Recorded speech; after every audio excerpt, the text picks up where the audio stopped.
በሚሊዮኖች ገንዘብ የሚገመተው የሽመልስ አብዲሳ ሰዓት በርካቶችን እያነጋገረ ይገኛል። የኦሮሚያ ክልል ፕሬዝዳንት አቶ ሽመልስ አብዲሳ በገጻቸው ላይ የለጠፉት ፎቶና በእጃቸው የሰሩት በሚሊዮን ብር የሚገመት የቅንጦት ሰዓት በማህበራዊ ሚዲያ ላይ እጅግ ታላቅ መነጋገሪያ ሆኗል። ከኋላ በፎቶ ላይ እንደምትመለከቱት ፕሬዝዳንቱ በእጃቸው ላይ ያሰሩት ሰዓት በዓለም አቀፍ ደረጃ በውድነቱ በስም ጥንካሬውና በቅንጦት ምርትነቱ የሚታወቀው ዝነኛው ሮሌክስ ሩት ቢር የተሰኘው እጅግ ውድ ሞዴል መሆኑ ነው የታወቀው።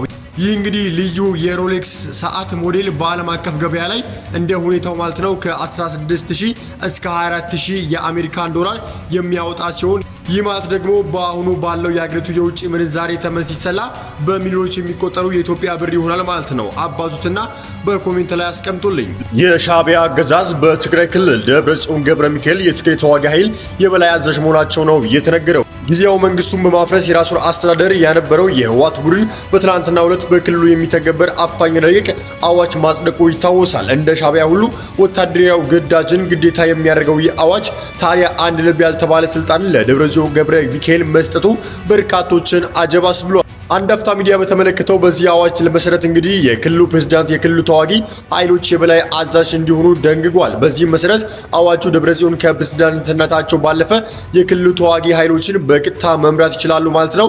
እንዲሁም ደግሞ ከአፈሳ ጋር በተያያዘ ግዴታ ነው የሚሆነው እንደ ሻዕቢያ መንግስት ማለት ነው።